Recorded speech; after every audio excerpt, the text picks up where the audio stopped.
Hello friends बरायबाय माय ब्र'टेक चेनेलनि गेजेरजों नोंथांमोनखौ बयखौबो दायो जोङो बे भिडिअनि गेजेरजों मोनसे जबनि नटिफिकेशन नायनो लानाय जादों एबा नोंथांमोननो बे भिडिअनि गेजेरजों फोसावनो लानाय जादों।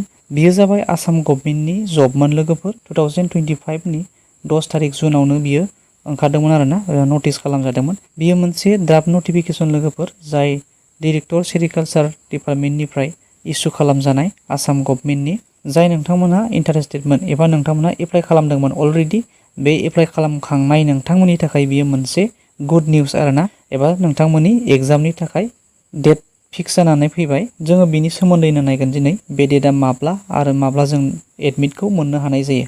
बिनि एडमिटखौ जों माब्ला मोननो हायो आरो बिनि एग्जामा माब्ला जों बिनि सोमोन्दै नायगोन आरो बिनि भेकेन्सिसआ बेसेबांमोन आरो बेसेबांजन जोङो एप्लाइ खालामनानै दङ एप्लिकेशन्सफोरा बेसेबांजन जानानै दङ जों बिनि सोमोन्दै बे भिडिअनि गेजेरजों मिथिनानै लागोन।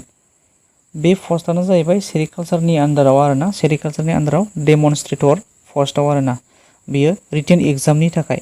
दा बिनि एग्जामनि शेड्युल डेटआ जानानै फैबाय अक्ट'बरनि 26 तारिखआव जागोन आरोना सानडे खालि। बेनिफ्राय बिनि टटेल एप्लाइआ एबा एप्लिकेशन्सआ बेसेबां जानानै दंनो 260टा मानसिफ्रा बेखौ एप्लाइ खालामदों 260टा केन्डिडेट्सफोरा। बेनिफ्राय बिनि पस्ट एबा भेकेन्सिसआ बेसेबांमोन 140टामोन। जोङो बेखौ 140 जन मानसिफ्रा मोननो हानाय जागोन लोगोफोर। बेनिफ्राय नोंथांमोना बेखौ एग्जाम लिरनो नांगोन एबा रिटेन एग्जाम लिरनो नांगोन। दानिया जोङो बेनि एडमिट कार्डखौ माब्ला मोनगोन आरो बबेहाय जोङो मोननो हागोन बबे अफिसियेल साइटनि सिङाव मोनगोन जों बेखौ दानिया नायनोसै। जोङो नैबे seva.online.org बे वेबसाइटनि सिङाव जों बे एडमिटखौ मोननो हानाय जागोन आरोना। बेनिफ्राय नोंथांमोना एडमिटखौ 13 तारिख अक्ट'बर खालि एडमिटखौ मोननाय जागोन। बेनिफ्राय 1टा होनदों बेहाय PM से रिंगा बेलासिनि 1 रिंगानिफ्राय नोंथांमोना बेखौ डाउनलड खालामनो हानाय जागोन आरो नैबे अफिसियेल साइटआव एबा seva.online.org बे अफिसियेल साइटआव 13 तारिख अक्ट'बर खालि। दानि बेनिफ्राय जोङो एडमिटखौ डाउनलड खालामनो थाखाय एबा एडमिटखौ जों नायनो थाखाय मा गोनांथि जायो बेखौ जोङो नायनानै लागोन। एडमिटखौ जोङो मोननो थाखाय बे मेन अफिसियेल साइट जा सेवा अनलाइन दहाय जा खिन्थादोंमोन बे अफिसियेल साइटनि सिङाव हाबनांगोन। बेनिफ्राय जोङो मा नांगौ होननानै बुङोब्ला जोङो जा एप्लाइ खालामनायनि रल नाम्बार बेनिफ्राय डेट अफ बार्थखौ होनांगोन। अब्ला बे मोननैखौ जों मोनोब्लानो नोंथाङा नोंथांनि एडमिटखौ चेक खालामनानै लानो हागोन आरो बेनि एग्जाम सेन्टार नोंथांमोना बेखौ मोनगोन आरो नोंथांमोना एडमिट एबा बे हार्ड कपिखौ डाउनलड खालामनानै नोंथांनि एग्जामनि समाव लानानै थांनांगोन। दानिया जों एग्जामनि समाव मा लांनांगौ। एग्जामनि समाव नोंथाङा नोंथांनि डाउनलड खालामनाय हार्ड कपि एडमिट कार्डखौ लागोन।